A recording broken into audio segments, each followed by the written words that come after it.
Cerpen, Hening di Ujung Senja, oleh Wilson Nadea. Ia tiba-tiba muncul di muka pintu, tubuhnya kurus. Di sampingnya berdiri anak remaja. Katanya itu anaknya yang bungsu. Kupersilakan duduk sambil bertanya-tanya dalam hati. Siapa mereka berdua? Kita teman bermain waktu kecil. Di bawah pohon bambu, tidak jauh dari tepi Danau Toba. Katanya memperkenalkan diri. Wow, kataku dalam hati, itu 60 tahun yang lalu. Ketika itu masih anak kecil, usia 4 tahun barangkali. Ketika sekolah SD kau pernah pulang ke kampung dan kita bersama-sama satu kelas pula, katanya melanjutkan. Aku tersenyum sambil mengangguk-angguk. Belum juga dapat kutebak siapa mereka. Ia seakan akan mengetahui siapa mereka sesungguhnya. Wajahmu masih seperti dulu, katanya, melanjutkan. Tidakkah engkau peduli kampung halaman, tanyanya. Tidakkah engkau peduli kampung halamanmu, tanyanya, membuat aku agak risih. Dulu pernah keinginan timbul di hati untuk membangun kembali rumah di atas tanah adat yang tidak pernah dijual. Perlahan-lahan timbul ingatan di dalam benakku. Rumah kita dahulu berhadap-hadapan. Ya, kataku. Ia mengangguk. Kalau begitu, kau si Tunggul. Ya, jawabnya dengan wajah yang mulai cerah. Lalu ia mengatakan perlunya tanah leluhur dipertahankan. Jangan biarkan orang lain menduduki tanahmu. Suatu saat nanti, keturunanmu akan bertanya-tanya tentang negeri. Cerpen, Hening di Ujung Senja, oleh Wilson Nadea. Ia tiba-tiba muncul di muka pintu, tubuhnya kurus. Di sampingnya berdiri anak remaja. Katanya itu anaknya yang bungsu. Kupersilakan duduk sambil bertanya-tanya dalam hati. Siapa mereka berdua? Kita teman bermain waktu kecil. Di bawah pohon bambu, tidak jauh dari tepi Danau Toba. Katanya memperkenalkan diri. Wow, kataku dalam hati, itu 60 tahun yang lalu. Ketika itu masih anak kecil, usia 4 tahun barangkali. Ketika sekolah SD kau pernah pulang ke kampung dan kita bersama-sama satu kelas pula, katanya melanjutkan. Aku tersenyum sambil mengangguk-angguk. Belum juga dapat kutebak siapa mereka. Ia seakan akan mengetahui siapa mereka sesungguhnya. Wajahmu masih seperti dulu, katanya, melanjutkan. Tidakkah engkau peduli kampung halaman, tanyanya. Tidakkah engkau peduli kampung halamanmu, tanyanya, membuat aku agak risih. Dulu pernah keinginan timbul di hati untuk membangun kembali rumah di atas tanah adat yang tidak pernah dijual. Perlahan-lahan timbul ingatan di dalam benakku. Rumah kita dahulu berhadap-hadapan.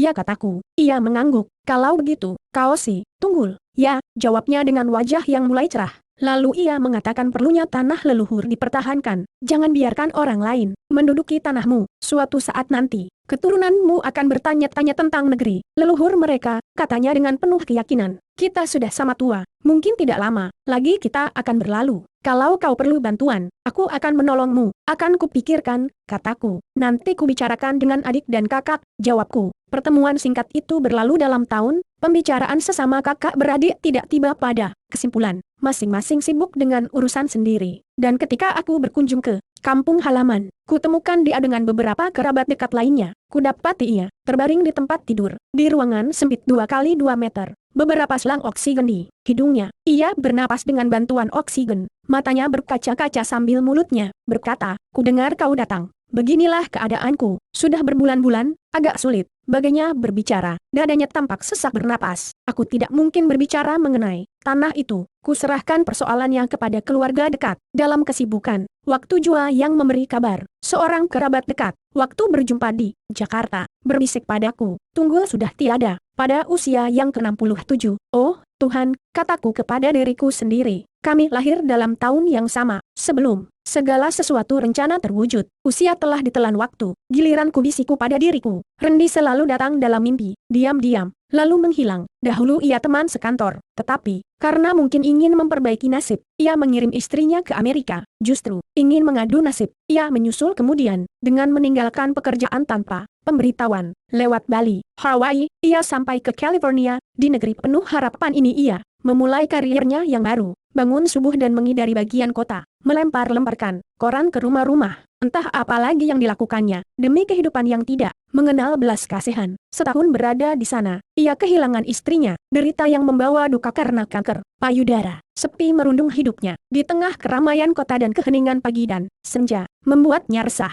Barangkali hidup tidak mengenal kompromi, kerja apapun harus dilakukan dengan patuh. Tetapi usia yang di atas 60-an itu cukup melelahkan untuk bertahan hidup. Tiada kawan untuk membantu. Semua bertahan hidup harus berkejaran dengan waktu, dari agen koran subuh sampai rumah jompo dari siang sampai senja. Lalu pulang ke apartemen, merebahkan diri seorang diri, sampai waktu mengantar subuh dan mengulangi ritual siklus kehidupan. Dari kesunyian hati itu, ia cuti ke tanah air untuk mencari teman hidup pada usia senja. Tetapi, dalam kesunyian di tanah air, ia mengembara seorang diri dengan bis dan kereta api, seperti seorang turis. Suatu senja, entah serangan apa yang mendera dadanya, barangkali asmanya kumat. Ia terkulai di ruang hajat di sebuah stasiun kereta. Petugas mencoba membuka kamar toilet, menemukan kawan itu dalam keadaan tidak bernyawa. Identitas diketahui dengan alamat di Los Angeles. Petugas stasiun menghubungi nama yang tertera di Los Angeles. Dari Los Angeles datang telepon ke alamat di Bandung. Dari Bandung berita disampaikan kepada anaknya, tetapi kebetulan sedang ke Paris. Jenazah dibawa ke rumah anaknya dan dimakamkan kerabat dekat yang ada di kota Y. Tragis, pada usia ke-64 itu, ia mengembara jauh merajut hidup, tapi ia berhenti dalam kesepian, jauh dari kenalan dan kerabat. Beberapa kenalan saja yang menghantarnya ke tempat istirahat. Terlalu sering ia datang di dalam mimpi yang membuatku galau. Beberapa waktu kemudian, aku mendapat SMS. Aku berhenti di pinggir jalan ramai dan mencoba membaca berita yang masuk. Luciana baru saja meninggal dunia. Tutup usia menjelang ulang tahun ke-61. Besok akan dimakamkan. Kalau sempat, hadirlah. Luciana seorang sekretaris eksekutif yang hidup mati demi karirnya. Ia lupa kapan ia pernah disentuh rasa cinta, sampai cinta itu pun ditampiknya. Menjelang usia renta, ia menyaksikan ayah dan ibunya satu demi satu meninggalkan hidup yang fana. Juga abangnya pergi, mendadak entah menderita penyakit apa. Karir tidak meninggalkan bekas. Tidak ada ahli waris. Kawan-kawan meratapinya dan melepasnya dalam kesunyian hati. Hening di atas lisannya. Burung pun enggan hinggap dekat pohon yang menaungi makamnya. Tidak biasa aku berlibur dengan keluarga. Kepergian ini hanyalah karena anak yang hidup di tengah keramaian Jakarta, yang berangkat subuh dan pulang menjelang tengah malam dari kantornya. Ada kejenuhan dalam tugasnya yang rutin, membuat ia mengambil keputusan libur ke Bali bersama orang tua. Aku yang terbiasa masuk kantor dan pulang kantor selama puluhan tahun, kerap kali lupa cuti karena tidak tahu apa yang harus dilakukan waktu cuti. Dan kini, aku duduk di tepi laut Hindia,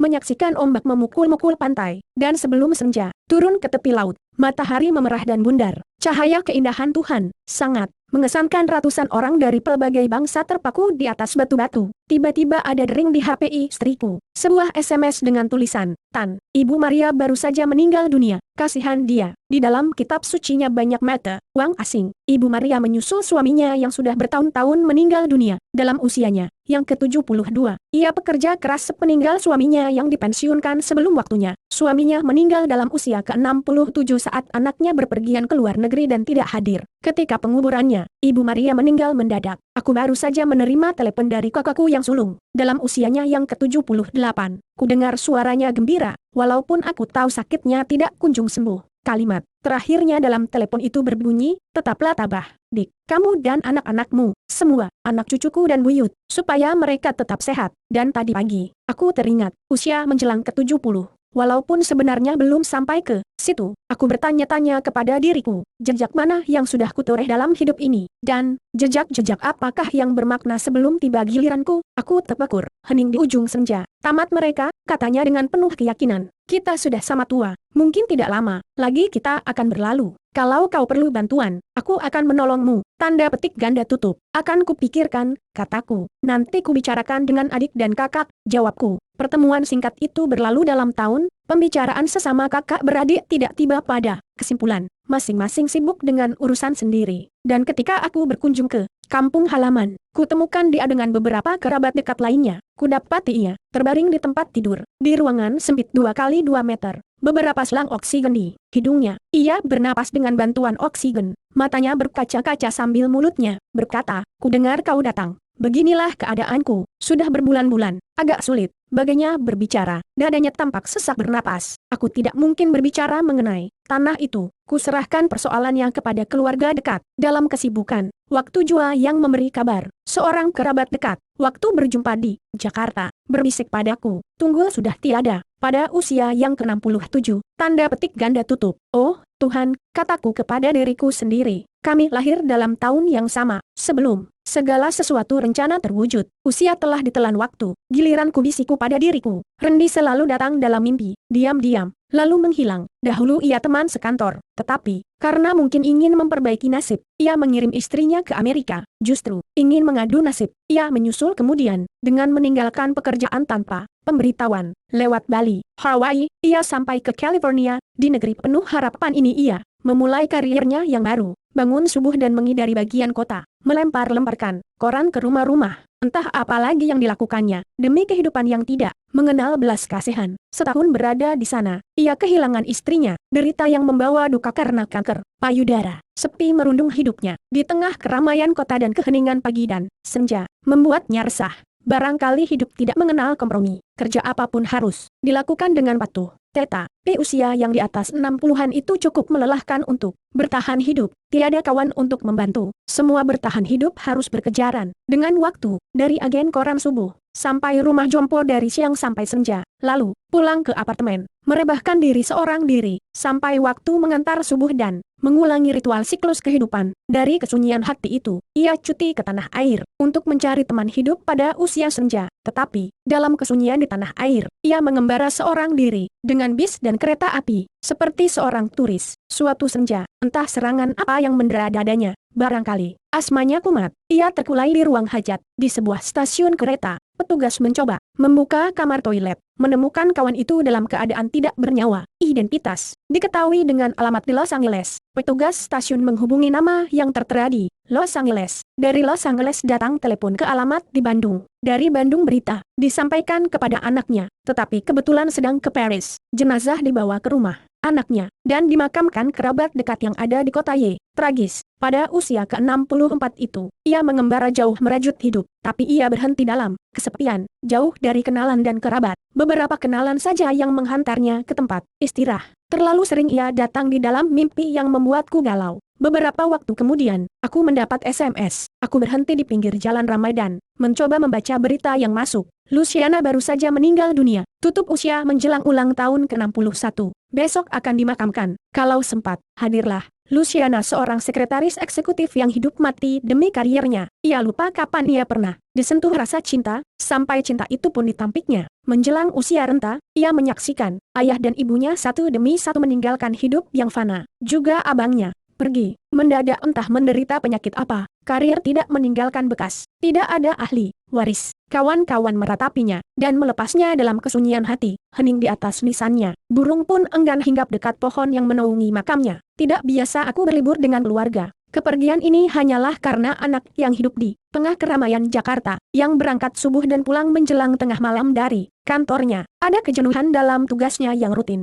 membuat ia mengambil keputusan libur ke Bali bersama orang tua. Aku yang terbiasa masuk kantor dan pulang kantor selama puluhan tahun, kerap kali lupa cuti karena tidak tahu apa yang harus dilakukan waktu cuti. Dan kini, aku duduk di tepi laut Hindia, menyaksikan ombak memukul-mukul pantai, dan sebelum senja, turun ke tepi laut. Matahari memerah dan bundar. Cahaya keindahan Tuhan sangat mengesankan. Ratusan orang dari pelbagai bangsa terpaku di atas batu-batu. Tiba-tiba ada dering di HP istriku. Sebuah SMS dengan tulisan, "Tan, Ibu Maria baru saja meninggal dunia. Kasihan dia. Di dalam kitab sucinya banyak mata uang asing." Ibu Maria menyusul suaminya yang sudah bertahun-tahun meninggal dunia. Dalam usianya yang ke-72, ia bekerja keras sepeninggal suaminya yang dipensiunkan sebelum waktunya. Suaminya meninggal dalam usia ke-67 saat anaknya berpergian ke luar negeri dan tidak hadir ketika penguburannya. Ibu Maria meninggal mendadak. Aku baru saja menerima telepon dari kakakku yang sulung. Dalam usianya yang ke-78, ku dengar suaranya gembira, walaupun aku tahu sakitnya tidak kunjung sembuh. Kalimat